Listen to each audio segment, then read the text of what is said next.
Oke, Ya, selamat malam Bapak Ibu yang sudah hadir di sini. ya Mungkin malam. saya mungkin dari Ketua Lingkungan, Tante Toto ada yang mau disampaikan, Tante? Nggak ada, Tante? Tante Toto? Maksudnya? Ada yang mau disampaikan dulu sambutan dari Ketua Lingkungan? Oh, selamat malam teman-teman semua. Selamat malam Pak Melki, Selamat Pak malam, Bu. Ketua Selamat lingkungan malam, kita. Tante. Walaupun kita hanya lewat Zoom, tapi kita senang dengan firman. Terima kasih Pak Melki. Terima kasih. Ya, oke ya, ya itu ya, Tante. Sudah, Tante? Sambutannya, Tante? Ya, Ya, udah oke. silakan. Oke, mungkin saya perkenalkan dulu hari ini adalah rekan saya, Bro Melki. Ya, ini saya sudah kenal cukup lama, ya, sudah berkecimpung di pewarta juga, KAJ ya, Bro ya. Nanti Bro Melki bisa memperkenalkan diri juga. Jadi hari ini beliau adalah yang akan membawakan firman pada hari ini di lingkungan kita di tanggal 31 Maret 2022. Gitu. Oke, mungkin untuk waktu dan tempat saya persilakan Bro Melki untuk memperkenalkan diri dulu, nanti habis itu dilanjutkan dengan doa pembukaan, baru nanti masuk lagi ke situ. Oke, silakan Baik. Bro Melki. Terima kasih Bro Nun ya. Bapak Ibu, saudara-saudara terkasih, terima kasih atas undangannya. Terima kasih juga untuk kesediaan waktunya biasanya kan pertemuan lingkungannya hari Jumat. Ya, saya mintanya hari Kamis karena hari Jumat saya ada sekolah pewarta mimbar di Sekina. Setiap Jumat malam jam 7 sudah ada pembelajaran. Nah, nama saya agak lengkapnya itu Stefanus Yohanes Melki Sahala Pangaribuan, marga Batak, tapi lahirnya di Sulawesi. Istrinya satu, orang Flores, tapi keturunannya lahirnya tuh di Bekasi. Jadi keturunannya hanya Flores, tapi kelahirannya di Bekasi. Anak saya baru satu, usia 3 bulan lewat, mau 4 bulan. Lalu masih kecil lah. Saya menikah tahun 2020, lalu punya babynya baru Desember kemarin, tanggal 16 Desember 2021. Awal Maret kemarin, Bro Nun, saya panggilnya Bro Nun karena saya kenalnya dari 2019. Itu mengajak saya, Bro minta tolong untuk menjadi fasilitator bahasanya ya, untuk menjadi pewarta di lingkungan Bapak Ibu ini pada malam hari ini. Dan terima kasih atas kesempatannya, nanti bisa berkenalan lebih lanjut. Itu aja perkenalan singkat saya, terima kasih Bro Nun. Oke, terima kasih Bro Melki. Oke, langsung kita lanjutkan Tante Ima untuk membawakan doa pembukaan. Terima kasih Tante. Ibu Ima, mic-nya masih ketutup, diulang lagi Bu Ima. Iya, maaf. Mari Bapak Ibu kita berdoa atas nama Bapa dan Putra Kudus. Amin. Tuhan Yesus, kami bersyukur pada malam hari Kau izinkan kami boleh berkumpul kembali untuk bersama-sama mengikuti pendalaman iman yang akan dipandu oleh Bapak Melki.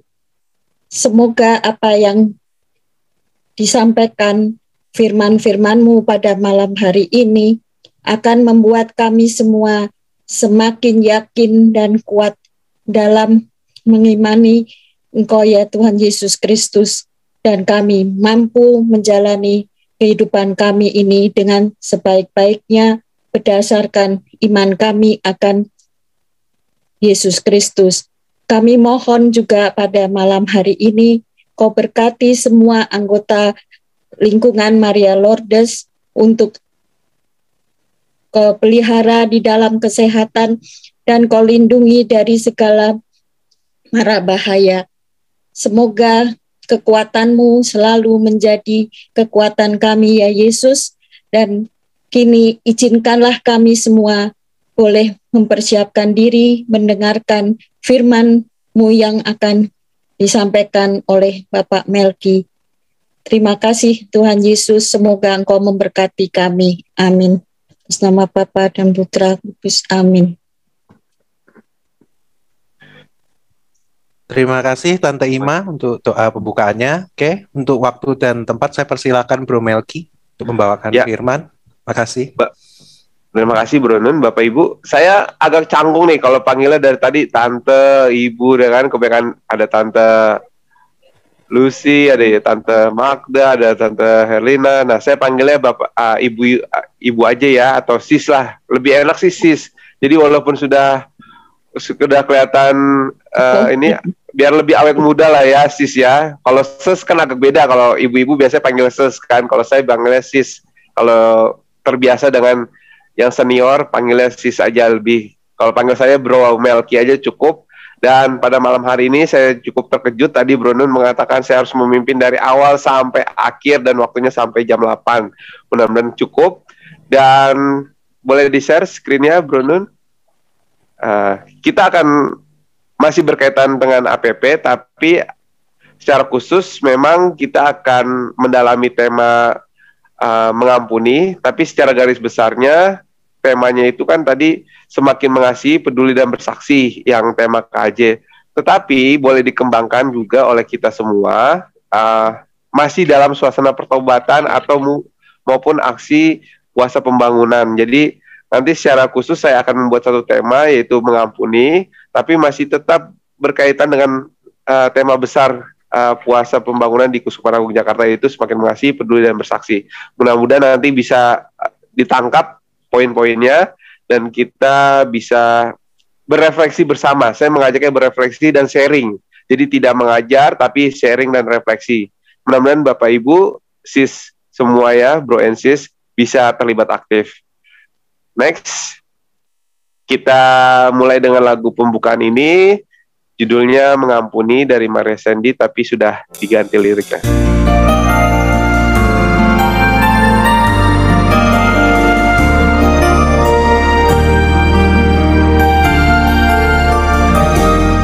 Baik, Bapak Ibu, terima kasih sudah menonton video ini. Apakah ada yang pernah mendengar lagu ini sebelumnya atau pernah tahu lagu ini? Boleh dinyalakan mic-nya. Siapa yang sudah pernah dengar lagu ini sebelumnya? Adakah yang pernah dengar lagu tadi, Mengampuni? Belum pernah ya? Waduh, sayang sekali tuh lagunya sudah lama loh padahal. Tapi mudah-mudahan nanti kita putar sekali lagi ketika nanti pertemuannya ya di malam hari ini. Bro, di-share lagi. Enak kan lagu lama-lama ya? Iya, nanti kita akan dalami lagu itu. Nah, tema di next bro. Share screen-nya di sekali lagi di next. Ya, Bapak Ibu, nah ini nama lengkap saya Stefanus Yohanes Melki Sahala Pangaribuan. Stefanus itu nama krisma saya, tapi nama baptis dan nama kecil saya itu Yohanes Melki Sahala Pangaribuan. Kalau di KTP cuma Melki Pangaribuan. Nah, malam hari ini kita akan berefleksi bersama lah, sharing tentang tema mengampuni. Di dua foto di depan itu saya waktu itu di salah satu acara kegiatan Persekutuan 2 di Santa Clara, dan yang jaket merah itu papa saya. Nanti kita akan sharing mendalam tentang foto itu, dan kita mudah-mudahan Bapak Ibu Bro and Sis bisa sharing juga nanti di kesempatan malam hari ini. Tapi intinya waktu itu saya sampai berpelukan di situ dan di foto waktu itu. Nah, ini perkenalan singkatnya dan kita lanjutkan di slide berikutnya. Nah, bagaimana kabarku saat ini? Bro and Sis, Bapak Ibu, nomor berapa saat ini keadaan Bapak Ibu, ekspresinya dan suasana hatinya? Apakah nomor 1, nomor 2, nomor 3, nomor 4? Ada yang bisa jawab? 2 ya, puji Tuhan. Ada lagi yang lain mungkin? Atau tidak ada yang di gambar ini? Nggak ada nomor 1, 2, 3, 4, tapi ada nomor 5, 6, 7, 8. Mudah-mudahan ada nomor 2 yang banyak ya di malam hari ini. Baik, puji Tuhan kalau ada nomor 2 yang lebih banyak ini. Mudah-mudahan semangat selalu. Next, Bro Nun. Nah, mengampuni apakah itu? Nah, dalam bahasa Yunani atau Ibrani bisa disebut apiemi, karizomai, dan sebagainya ini. Tapi yang lebih ditekankan adalah pengampunan atau pembebasan, atau kalau dalam bahasa Inggrisnya itu diartikan maaf ya, forgiveness. Kalau di kamus besar bahasa Indonesia itu mengampuni itu bisa diartikan juga maaf, pembebasan dari tuntutan karena melakukan kesalahan atau kekeliruan. Nah, Bapak Ibu, kalau kita bicara dengan mengampuni, kita harus tahu dulu nih dasarnya agar kita sama-sama memahami. Ternyata pengampunan itu kan bisa kita tahu kata dasarnya itu ampun. Jadi pada malam hari ini berkaitan tema APP yang cukup besar, temanya itu semakin mengasihi, semakin bersaksi dan sebagainya, itu kita mau mendalami satu tema khusus yaitu mengampuni. Nah, tema inilah yang kata inilah yang ampuni ini menjadi yang akan selalu kita ulang selama pertemuan malam ini. Next, Bro Nun. Ya, pertanyaannya buat Bapak Ibu, boleh dibuka mic-nya. Apakah aku masih ada marah, dendam, dan membenci orang lain? Boleh kita refleksi singkat. Mungkin di dalam pikiran kita ini tidak ada, tapi kalau di dalam hati kecil mungkin ada satu orang atau seorang yang saya sebenarnya masih dendam, masih benci, masih marah kalau ingat nama dia, ingat nama dia aja tuh udah alergi gitu loh.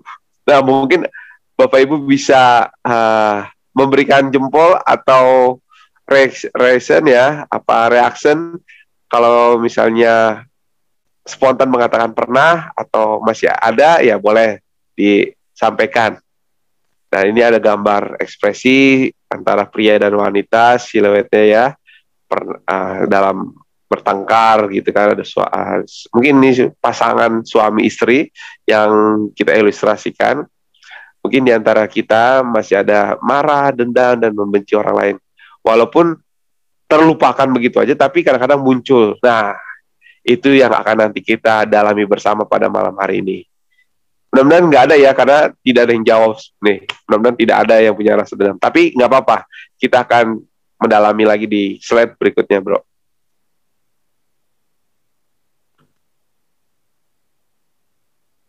Bapak Ibu, kalau suara saya terputus atau freeze, tolong dikasih tahu ya, karena sinyal saya ini pakai operator biasa yang nggak pakai wifi, jadi nanti kalau tiba-tiba mati atau terputus, tolong diulang sampai di kata yang mana. Nah, di gambar ini ada orang ekspresi marah.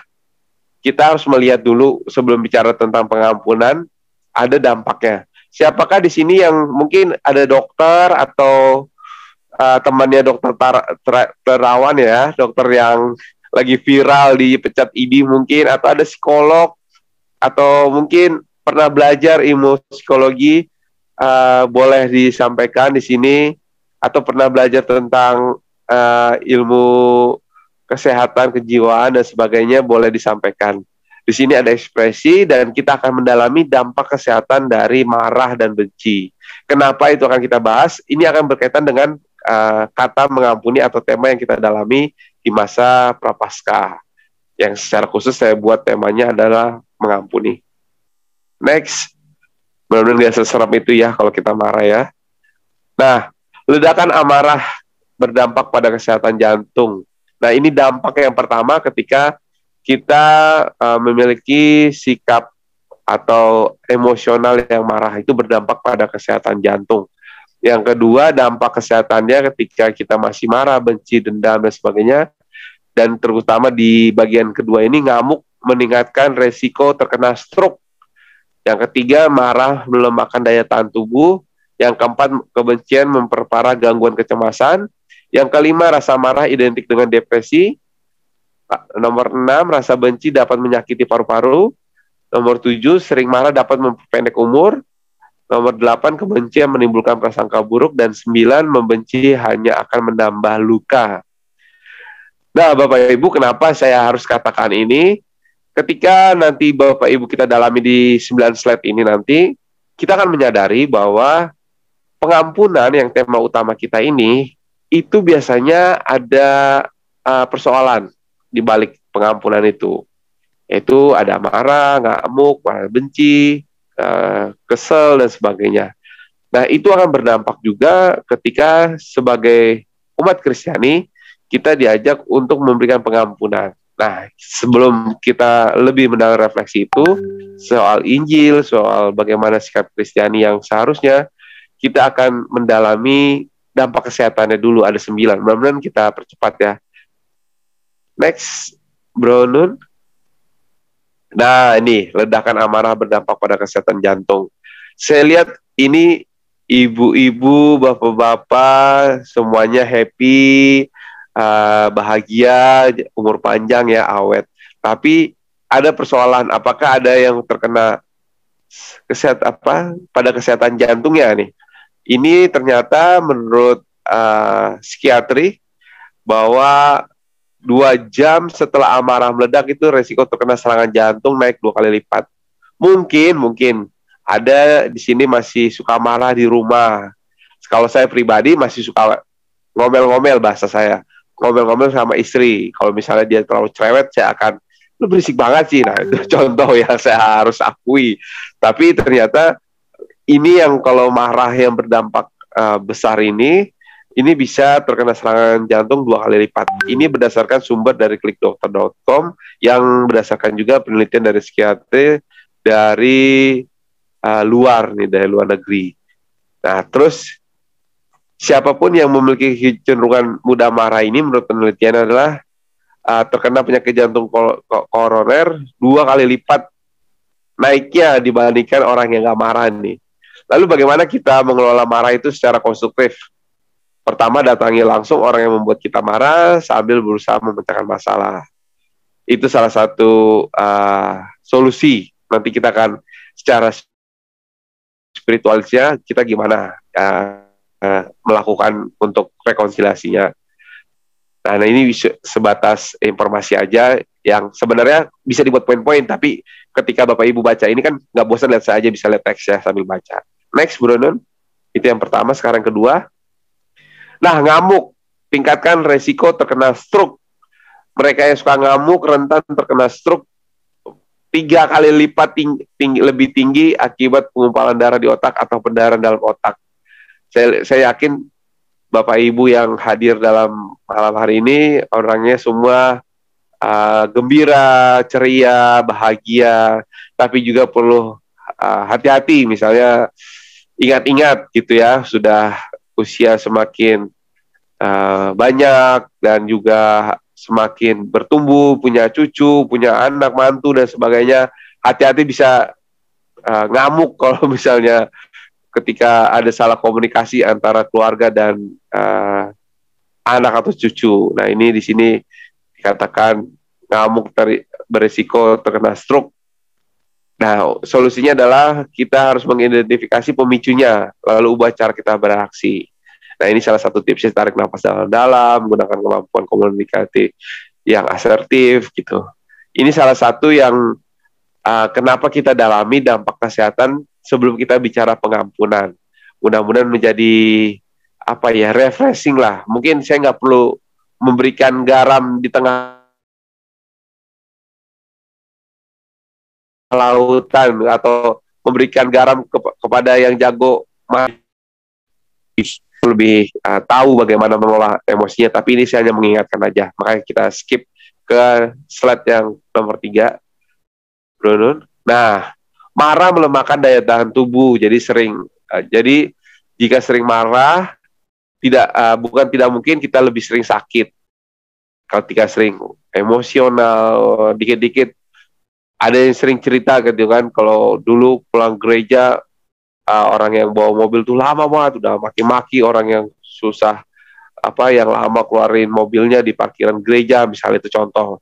Tapi juga mungkin kalau di keluarga di masa pandemi ini kita bisa marah ketika ada masalah sepele tapi tiba-tiba marah besar. Ternyata marah ini juga dalam dampak kesehatannya itu menurunkan daya tahan tubuh, terutama antibodi immunoglobulin. Ya, ini saya juga bukan orang kesehatan, tapi intinya menurunkan tingkat antibodi vitamin A-nya ya. Jadi sel garis depan pertahanan terhadap infeksi ini.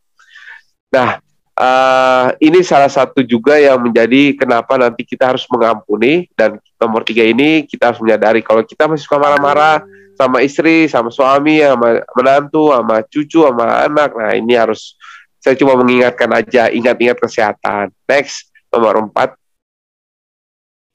Nah, kebencian memperparah gangguan kecemasan. Amarah yang kita rasakan dan gangguan kecemasan sangat berkaitan. Kemarahan dapat memperburuk gejala gangguan kecemasan umum seperti ini ya, GAD ya, bahasa GAD ya, GAD. Ditandai dengan kekhawatiran berlebih dan tak terkendali. Jadi bisa berdampak juga pada gangguan kecemasan kalau kita sering marah.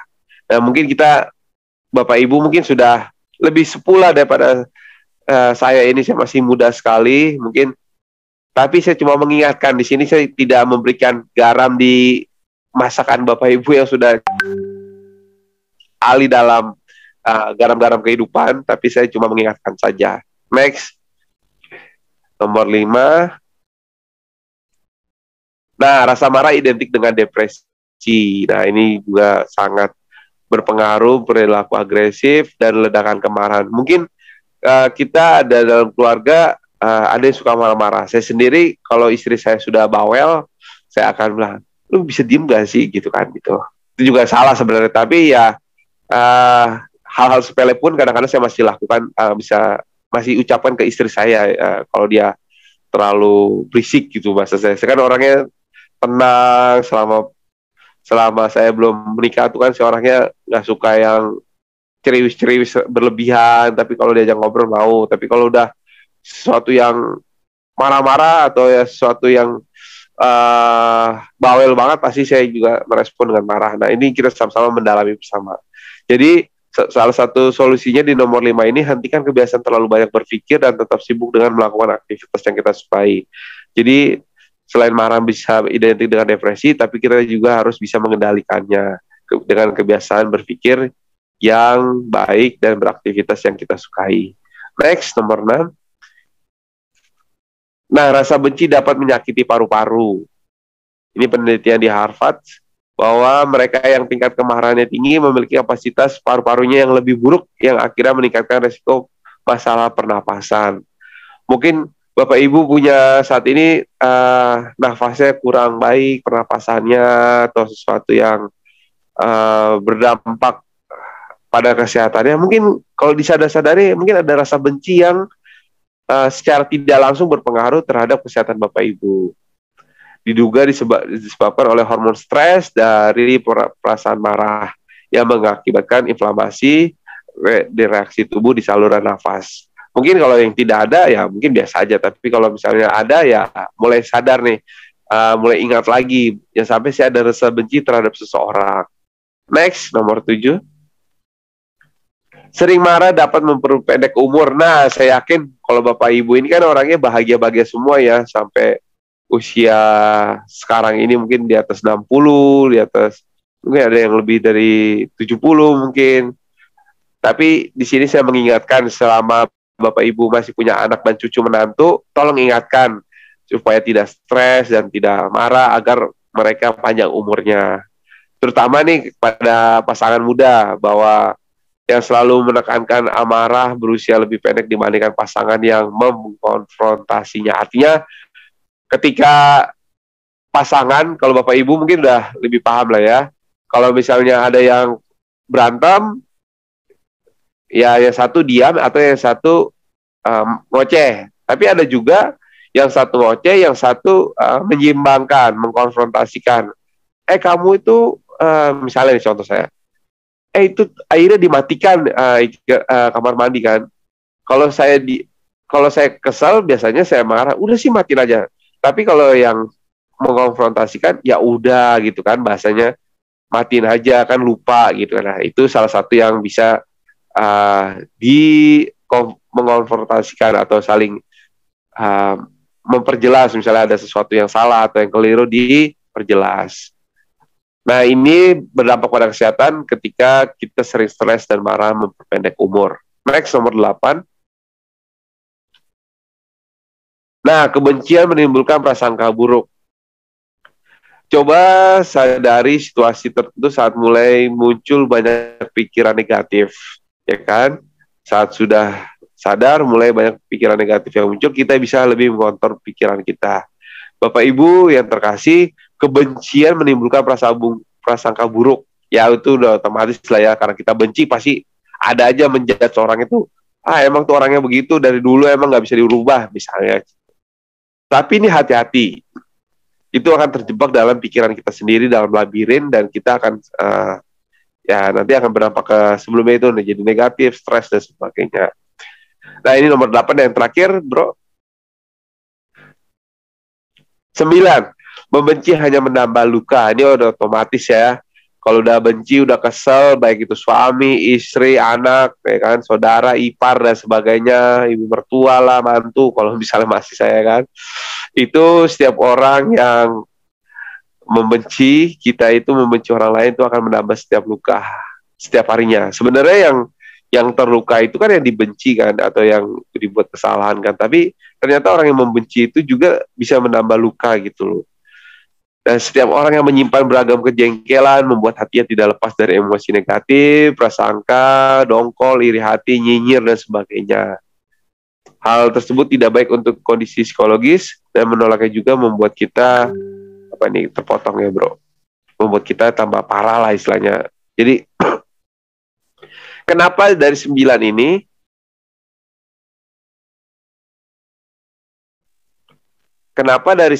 ini saya jabarkan di awal agar kita mengingat kembali apakah kita sampai saat ini, sampai hari ini di masa prapaskah di 2022 ini masih ada rasa dendam, kesel, benci, sebagainya lah, yang di masa pertobatan ini kan kita diminta semakin mengasihi, tapi ternyata kan secara tidak langsung sebenarnya kita menutup sesuatu gitu loh. Ada yang dibungkus, kita bilangnya kasih, tapi ternyata kita membungkus dendam. Nah, sebenarnya yang harusnya dilakukan adalah ketika kita tahu ini ada dendam, marah, kesel, itu harus dilepaskan dengan pengampunan. Nah, makanya saya mengajak Bapak Ibu dalam sharing dan refleksi malam hari ini untuk bagaimana menimbulkan mengasihi, tapi dendamnya ini tidak dibawa gitu, tapi justru mau dipancarkan.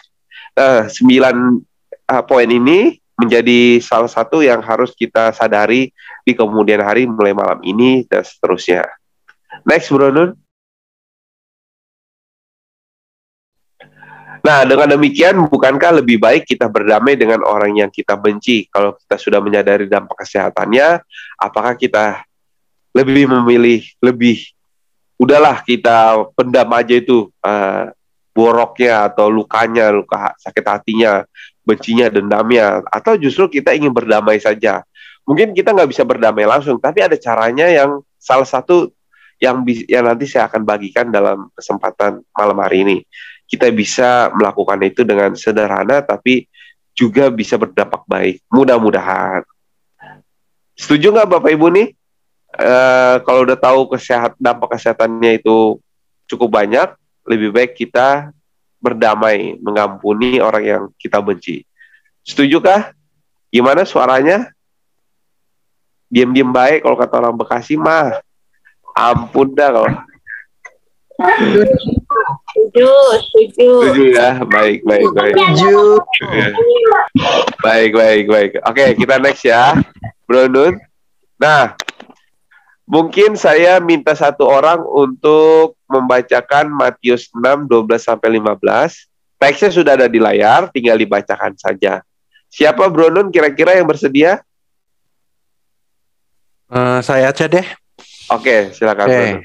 Matius bab 6 ayat 12-15. Dan ampunilah kami akan kesalahan kami, seperti kami juga mengampuni orang yang bersalah kepada kami.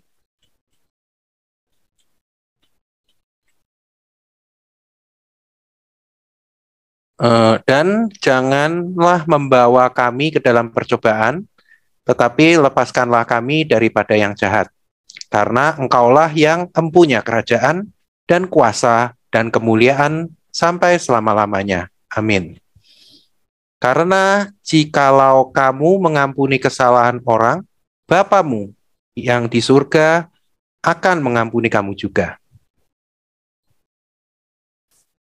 Demikianlah Injil Kristus. Next, satu lagi, bukan ada satu lagi. Masih ada lagi. Ya. Ya, tetapi jikalau kamu tidak mengampuni orang, Bapamu juga tidak akan mengampuni kesalahanmu. Amin. Demikianlah Injil Tuhan, terpujilah Kristus. Ya. Bapak Ibu, tadi kan pertama-tama saya memperkenalkan diri dengan tema mengampuni, ya kan? Lalu di bagian pertama juga saya memperkenalkan tentang dampak kesehatan yang berdampak buruk terhadap kesehatan kita atau jiwa raga kita ketika kita sering marah, jengkel, benci, dan sebagainya. Nah, pada sesi kedua ini, di bagian kedua maksud saya, kita akan mendalami Injil dari Matius 6 ayat 12-15 tentang pengampunan atau mengampuni. Dan saya mengajak Bapak Ibu mulai melihat dari tema mengampuni, lalu tema kesehatan, lalu sekarang Injil. Nah, kita akan mendalami bersama-sama di penjelasan berikut ini. Next, bro. Nah, maksud Matius 6 ayat 12. Doa harus memperhatikan masalah dosa dan kesediaan untuk mengampuni mereka yang telah bersalah kepada kita. Bapak Ibu, mungkin kita menyadari ya, doa ini selama ini kita, ya sudahlah, dengan doa Bapa kami semua beres kan. Tapi sebenarnya ketika berdoa juga kita harus memperhatikan dosa. Artinya ada dosa-dosa yang sebenarnya ada tapi kita lupakan atau kita abaikan. Kita hanya ingin minta berkat Tuhan, bagi rezeki, usaha kami lancar dan sebagainya, dan anak kami sukses gitu kan dan sebagainya. Tapi yang sebenarnya saya mau tekankan di masa Prapaskah ini adalah bagaimana kita menyadari dosa-dosa kita. Ini mumpung masih Prapaskah ya, masih ada kesempatan nanti kalau Bapak Ibu ada jadwal ngaku dosa offline di gereja, hadir, datang. Nah, dalam Injil dikatakan kita harus memperhatikan dosa dan kesediaan untuk mengampuni mereka yang bersalah kepada kita. Jadi ketika kita berdoa ya sekali-sekali ya ingatlah dosa gitu lah ya. Kalau ada yang merasa bersalah atau rasa kesal, marah, dengki, yang sebenarnya biasanya kita tutupin dengan permintaan berkat Tuhan, tolong berkat Tuhan, tolong minta usaha saya lancar dan rezeki di masa pandemi ini lagi sulit. Nah, ternyata Tuhan dalam Matius 6 ini ayat 12, Tuhan ingin kita juga melihat dosa-dosa kita. Dosa yang bukan kita perbuat, tapi mungkin ada dosa orang lain yang membuat kita jadi berdosa. Nah, itu logikanya gimana tuh? Ada dosa yang disebabkan karena dosa oleh orang lain. Jadi sebenarnya kita nggak berdosa, tapi karena orang lain buat kita berdosa, ya jadi berdosa gitu loh. Itu logikanya agak ribet. Tapi intinya nggak usah, ingat aja lah, ada dosa yang harus kita doakan.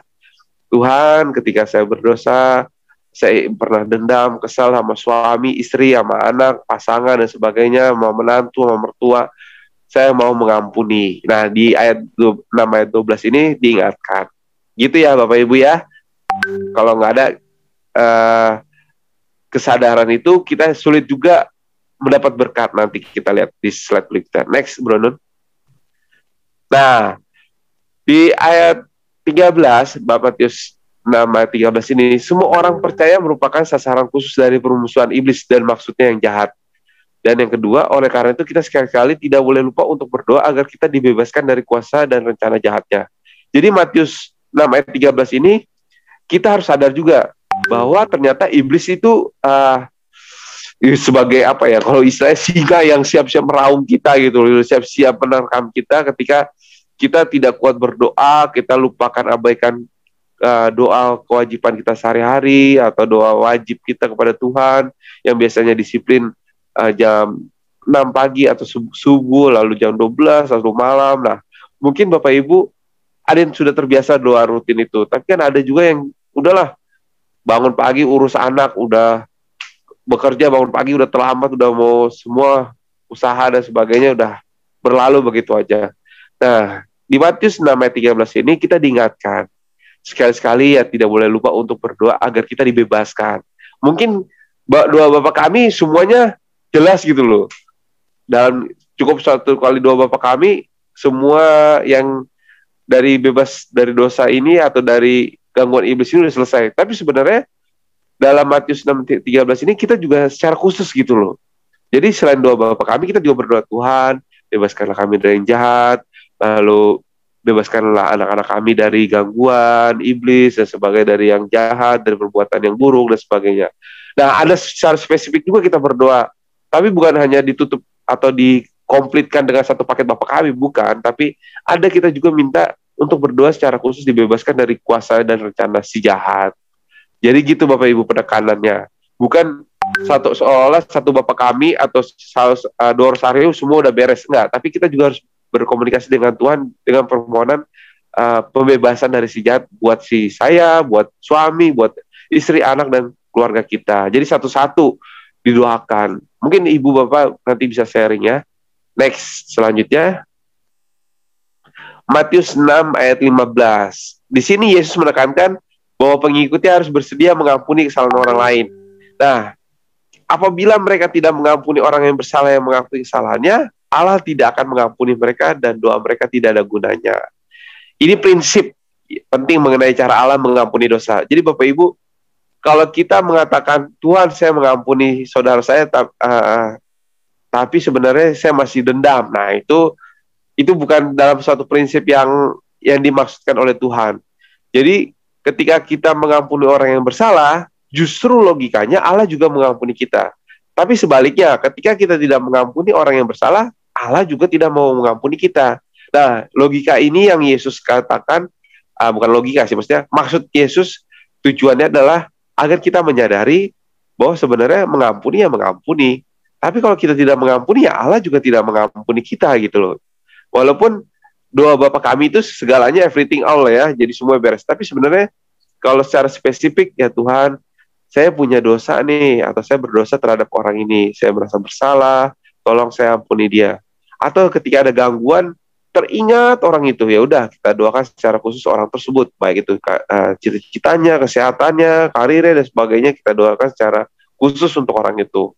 Nah, mengapa ini menjadi penting juga? Agar kita tahu bahwa ketika kita tidak mengampuni orang lain, ya Allah juga tidak mau mengampuni kita dan doa kita tidak ada gunanya gitu. Mungkin seperti itu prinsipnya. Next, Bro. Nah, di sini Matius 8 ayat 21 sampai 22. Ini tambahan saja. Boleh dibacakan Ibu Dian. Ibu Dian mungkin Matius 18 ayat 21 sampai 22. Petrus berkata kepada Ibu Dian. Ya nggak apa-apa Bu Lia, Mbak Lia. Bu Lia ya, silakan Bu Lia. Silakan Bu Lia. Petrus berkata kepada Yesus, Tuhan, sampai berapa kali aku harus mengampuni saudaraku jika ia berbuat dosa terhadap aku? Sampai 7 kali. Yesus berkata kepada bukan, aku berkata kepadamu, bukan sampai 7 kali, melainkan sampai 70 kali 7 kali. Demikianlah Injil Tuhan, terpujilah Kristus. Bapak Ibu, saudara-saudara yang terkasih, terima kasih ya untuk Ibu Lia, kita sudah dibacakan Injilnya. Nah, di sini Petrus berkata kepada Yesus soal pengampunan. Sampai berapa kali kata Petrus kepada Yesus? Sampai 7 kali saja?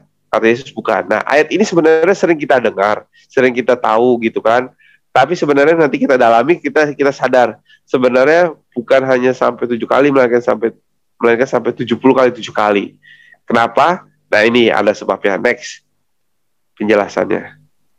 Nah, maksud 70 kali 7 kali ini adalah tidak ada habis-habisnya. Artinya mengampuni orang lain itu tidak ada batasnya. Sampai kita benar-benar lega dan plong.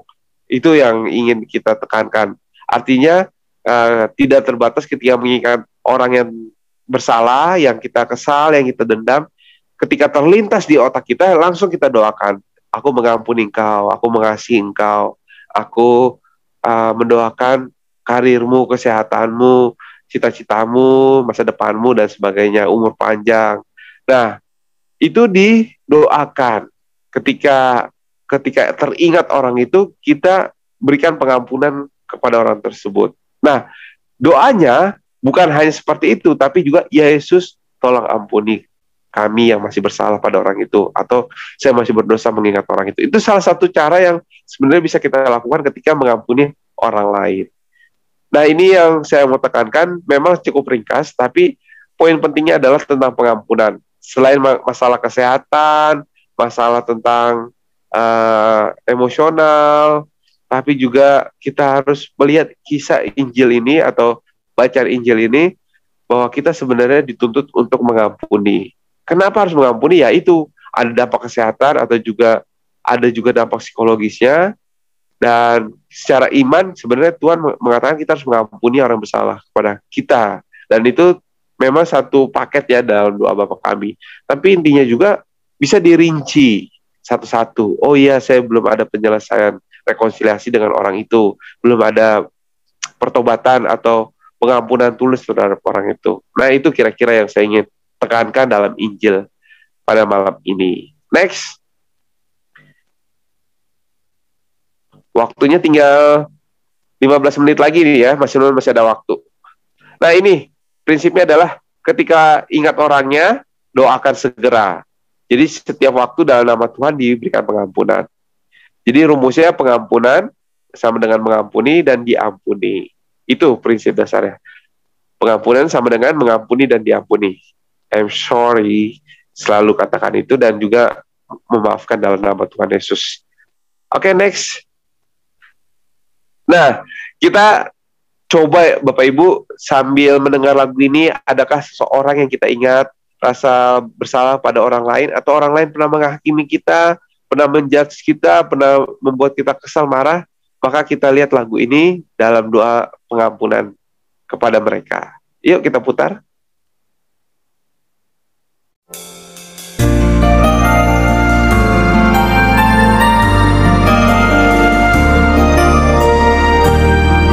Baik, Bapak Ibu, saudara-saudara yang terkasih, Bro and Sis, terima kasih untuk tetap mengamati lagu ini, gitu kan, masih mendengarkan. Nah, boleh di next, Bro Nun? Di skip ya. Nah, ini ada pertanyaan refleksi pribadi. Apa yang dirasakan saat mendengarkan lagu itu? Yang kedua, pengalaman apa yang menyentuh pribadi terkait isi lagu itu? Nah, Bapak Ibu, Bro and Sis, mungkin ada satu atau dua orang bisa sharing, bisa berbagi refleksi pribadinya, apa yang dirasakan saat mendengarkan lagu itu. Yang kedua, pengalaman apa yang menyentuh pribadi Bapak Ibu terkait isi lagu itu ya, tentang mengampuni tadi. Apakah pernah dihakimi atau pernah mengampuni dan sebagainya. Silakan Bro Nun, saya kembalikan dulu untuk sharing, satu dua orang aja.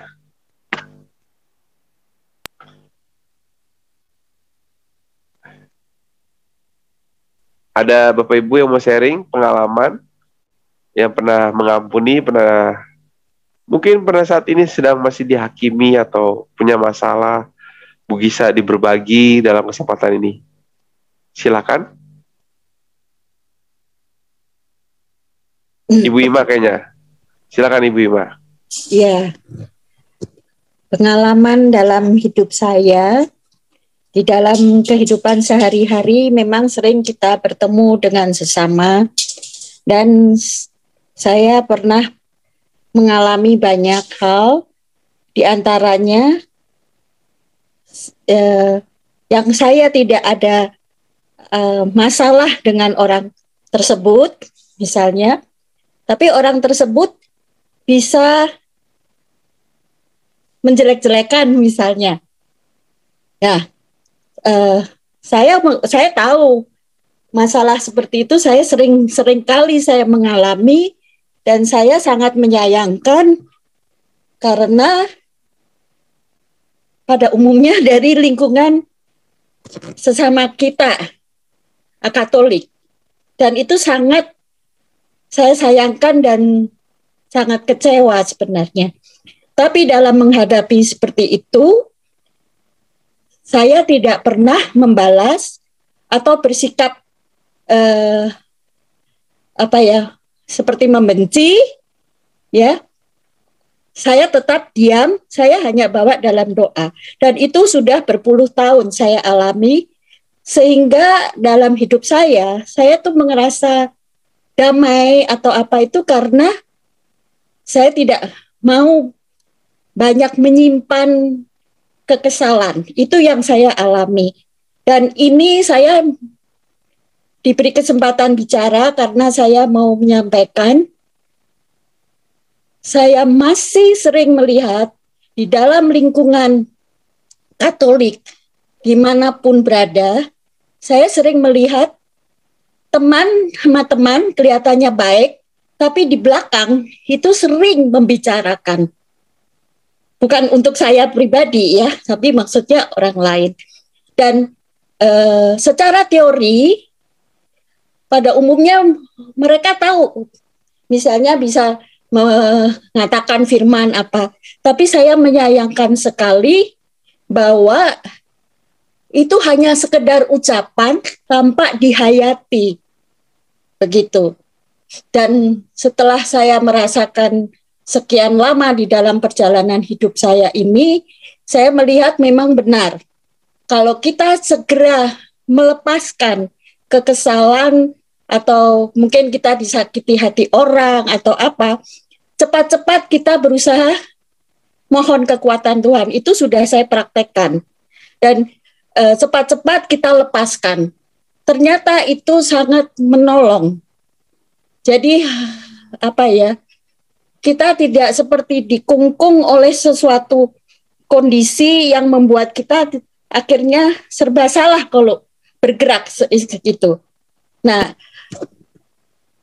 ini kesempatan yang baik, saya ingin diberi kesempatan untuk menyampaikan, karena ini sudah lama saya pendam, tapi saya tidak pernah punya kesempatan untuk memberikan secara luas. Jadi saya hanya mengharap, mari kita yang sama-sama anak putra Yesus Kristus, pengikut Kristus, kita memang pandai di dalam teori, tapi coba untuk terus berusaha memahami firman-firman Tuhan itu sedemikian rupa untuk terus berusaha. Tiap hari coba selalu luangkan waktu untuk doa. Saya memang, sebenarnya saya nggak mau ngomong, tapi saya bilang, saya selalu meluangkan waktu untuk bicara pribadi sama Tuhan. Jadi sepanjang hari tadi, apa yang sudah saya lakukan, apakah saya telah berbuat kekeliruan atau menyakiti orang, atau sebaliknya, itu saya tuangkan perasaan saya pada Tuhan Yesus. Jadi lebih baik kita lebih dulu ke Tuhan Yesus daripada kita bicara kepada orang lain. Ya mungkin kalau di dalam suatu keluarga punya ibu, punya apa, menceritakan tadi si ini begini, ya oke. Tapi sejauh kita tidak membuat respon yang serupa dari apa yang dilakukan orang terhadap kita. Mungkin cukup ya. Baik, Ibu Ima, terima kasih. Kita harus beri tepuk tangan dulu, aplaus, luar biasa. Saya sangat kagum mendengar sharing dari refleksi Ibu Ima, dan bukan hanya mengalami saja, tapi juga memberikan berbagi sharing refleksi dan tips bahkan ya, pengalaman hidupnya dan pengalaman saat disakiti, dihakimi, diomongin. Dan itu sangat kita tidak bisa pungkiri kalau misalnya masih ada orang Katolik pengikut Yesus itu suka ngomongin orang atau sesama, itu masih wajar, masih nggak perlu kita istilahnya nggak usah kita sanksikan lah, pasti masih ada, karena bisa terjadi dia beriman hanya sekedar beriman, tapi masih duniawinya masih ikut serta, masih cinta kasihnya belum total. Tapi saya berterima kasih untuk Ibu Ima bisa berbagi dan sharing pada malam hari ini. Mungkin itu satu, atau ada lagi yang mau sharing dari Ibu Ima selain Ibu Ima? Tidak adakah? Siapa? Ibu Sulistiani. Mana nih Ibu? Mau bicarakah Ibu Sulistiani? Tidak? Oke, kalau tidak ada kita next dulu ya bro. Share screen lagi ya bro. Terima kasih ya Ibu Ima ya atas pengalamannya, dan saya yakin Ibu Ima ini mungkin usianya semakin ceria, lanjut usianya, lu makin terus panjang umur ya Bu. Terima untuk kasih. selalu memberi inspirasi Amin. kepada anak muda. Ya. Baik, next slide Bro Nun. Nah, sekarang segera saya sharing. Jadi saya punya cerita, waktu kecil memang saya sering dimanja papa saya. Dan ketika tahun 2010, 2014, sampai 2019 saya pernah berantem. Dan saya pernah pukul bapak saya. Saya gebukin bapak saya. Dan ini kami berdamai sekitar tahun 2020. Dan waktu itu saya sadar begitulah. Saya pernah pukul papa saya pernah. Dan waktu itu sebenarnya dia ingin tahu sebenarnya saya ngapain di gereja. Lalu saya bilang datang aja kalau mau ikut ya kan. Jadi ini dalam satu pertemuan persekutuan doa, lalu saya ajak. Dan temanya juga tema mengampuni. Jadi kebetulan papa saya datang, lalu saya bilang, saya mau bicara kepada papa saya di depan umat Santa Clara yang waktu itu hadir, saya mau mengampuni. Sampai sekarang saya merasa ketika saya ingat rasa bersalah saya kepada papa saya atau abang saya langsung berdoa, Tuhan ampuni saya. Ampuni saya kesel sama papa saya sama abang saya. Dan saya melepaskan pengampunan, semoga papa saya saat ini sehat dan dia baik-baik saja, walaupun saya tidak dekat dengan dia dan abang saya sedang berada di mana, dan seperti itu. Jadi ketika saya ingat langsung saya doakan dan saya ampuni. Nah, pengalaman itu yang selalu saya ingat adalah kasih Yesus. Ketika saya memandang sakramen Maha Kudus itu menjadi kekuatan dan rahmat Tuhan yang luar biasa di pengampunan Tuhan itu melalui sakramen Maha Kudus dan adorasi penyembuhan itu juga menjadi Tuhan tuh hadir. Dan ternyata nggak sampai 11 hari, bahkan ini tanggal 12 Februarinya saya berdamai dengan papa saya di persekutuan. Saya peluk, saya bilang, Papa ampun. Dan itu salah satu ceritanya yang saya ingin bagikan dalam kesempatan ini. Pasti saya doakan.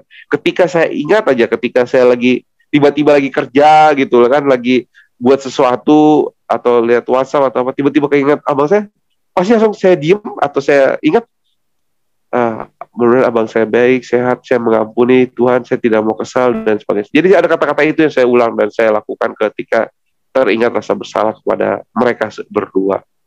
Itu Bapak Ibu sharing dari saya. Terima kasih. Di slide terakhir mudah-mudahan bermanfaat. Next, Bro Nun. Nah, ini terakhir ya Bapak Ibu, sebelum saya tutup, miliki buah-buah roh Galatia 5 ayat 22 sampai 23. 5 menit terakhir untuk lagu ini ya. Yang pasti kita harus punya kasih, sukacita, damai sejahtera, kesabaran, kemurahan, kebaikan, kesetiaan, kelemah lembutan, dan penguasaan diri. Yuk kita dengarkan lagu ini, yuk kita happy.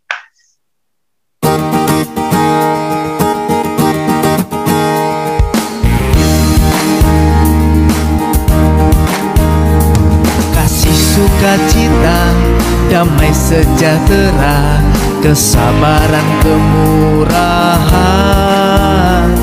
kebaikan, kesetiaan, kelemah lembutan, penguasaan diri. Inilah buah Roh Kudus mengalir dalam hidupku. Ku mau hidup dibimbing Roh Kudus setiap hari.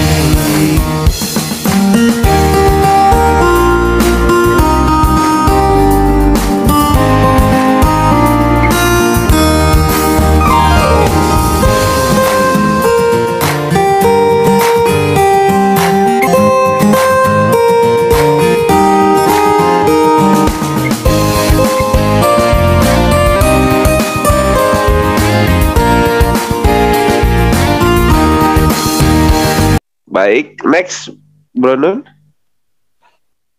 Ya, jadilah sahabat semua orang, bisa dilihat dari Yohanes 13 ayat 15. Terima kasih, saya kembalikan ke Bro Nun. Mohon maaf atas segala kekurangan dan kecepatan saya berbicara, atau sinyalnya buruk, atau mungkin sharing saya tidak jelas, atau refleksi saya kurang baik. Mohon maaf kalau kurang berkenan. Terima kasih Bapak Ibu sudah berkenan kepada saya untuk 1 jam percis bersama saya di malam hari ini. Sampai jumpa, Tuhan Yesus memberkati. Terima kasih banyak Bro Melki atas sharing imannya hari ini dan kemudian atas firman yang dibawakan pada hari ini. Ya, saya mewakili lingkungan mengucapkan terima kasih dan kemudian juga terima kasih kepada Bapak Ibu semua yang sudah hadir di sini, yang sudah mengikuti pendalaman iman yang ketiga ya, kalau nggak salah ya, ini ketiga kan, gitu. Nanti kita ada lagi di minggu depan gitu. Nah, mungkin sebelum doa penutup ya, mungkin saya cuma hanya merangkum aja ya untuk itu. Jadi intinya sebetulnya ya kita ini semua adalah orang berdosa. Kita semua pernah salah. Kita semua juga pernah disakitin dan sebagainya gitu. Nah, tetapi tetap kita jangan pernah capek atau jangan pernah lelah untuk mengasihi orang, untuk mengampuni orang gitu, karena kita semua ini adalah orang berdosa, kita tidak ada yang sempurna, kita punya salah gitu ya. Makanya itu sejak itu saya selalu mengatakan diri saya sendiri, selalu berdoa kepada Tuhan bahwa saya ini orang berdosa dan saya selalu ya itulah tadi yang Bro Melki sudah katakan gitu ya, sampai dia bersaksi mukulin orang tuanya. Iya, kita semua juga mungkin, saya juga nggak mungkin lebih baik dari Bro Melki juga. Itu yang saya harus rasakan. Saya tidak pernah merasa lebih baik dari orang. Jadi saya harus terus belajar dan terus belajar untuk mengasihi orang dan mengampuni orang. Gitu ya. Mungkin saya minta tolong Bro Melki ditutup untuk doa penutup sebelum kita akhiri di sini. Nanti sebelum itu jangan bubar dulu ya Bapak Ibu. Kita foto bersama untuk dinyalakan kameranya semua. Habis itu kita selesai. Makasih. Silakan Bro Melki untuk doa penutup. Baik. Bapak Ibu, mari kita bersatu dalam doa. Dalam nama Bapa dan Putra dan Roh Kudus. Amin. Allah Bapa di surga, kami mengucap syukur dan terima kasih atas pertemuan malam hari ini, khususnya tema mengampuni. Semoga kami semakin mengasihi dan bersaksi dalam kehidupan kami di selanjutnya, dan kami mohon rahmat dan berkat-Mu untuk kami pribadi masing-masing, keluarga kami, untuk terus mau mengampuni dalam keberdosaan kami, dan kami memohon rahmat-Mu untuk dalam masa prapaskah ini, Tuhan, utuslah kami ke dalam kerahman-Mu untuk pengakuan dosa kami di gereja nantinya, dan kalaupun nanti sempat kami dapat mengakui kesalahan-kesalahan kami dan bisa berdamai dengan orang-orang yang membenci kami atau yang menghakimi kami. Dan pada malam hari ini, Tuhan, kiranya berkat-Mu juga mengalir bagi kami pribadi masing-masing, dan berkat juga untuk keluarga kami, orang-orang yang kami doakan. Semua doa ini ya Tuhan, kami sampaikan kepadamu dengan pengantara Kristus Tuhan kami. Amin. Kemuliaan kepada Bapa dan Putra dan Roh Kudus, seperti pada permulaan, sekarang, selalu, dan sepanjang segala abad. Amin. Dan Bapa, Putra, Roh Kudus. Amin. Terima kasih Bapak Ibu, mohon maaf, sampai jumpa. Terima kasih Bro Melki, sharingnya luar biasa. Jangan bubar dulu ya Bapak Ibu, kita foto dulu. Kita foto bersama dulu, boleh dinyalakan kameranya. Oke, semuanya. Silakan Bapak Ibu, bisa dinyalakan kameranya. Ya, Tante Liz. Oke, Tante Christine.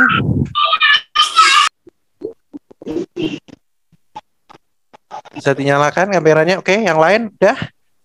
Oke, 1, 2, 3. Bentar. Oke, udah. Terima kasih banyak ya sekali lagi untuk Bro Melki atas sharing imannya dan itu kesaksiannya yang luar biasa sekali, menyentuh saya sendiri sampai meneteskan air mata, jujur. Ya, makasih banyak Bro atas sharingnya hari ini, dan juga Bapak Ibu semua yang sudah hadir di sini. Mungkin kita juga merefleksikan diri juga dari apa yang tadi sudah disampaikan sama Bro Melki. Ya, terima kasih banyak sekali lagi. Sampai jumpa di minggu depan ya untuk share pendalaman iman yang terakhir. Makasih Bapak Ibu dan selamat malam. Selamat malam. Oke. Hari Senin tanggal 4 April ya, Ibu-ibu. Oh ya. PI keempat dengan Ibu Linda. Ya. Oke, ada lagi pengumumannya, Dian? Ada, makasih. Tidak udah, ada. Itu aja. Oke. Ya udah, oke. Terima kasih banyak Bapak Ibu, Bro Melki, dan semua Bapak Ibu.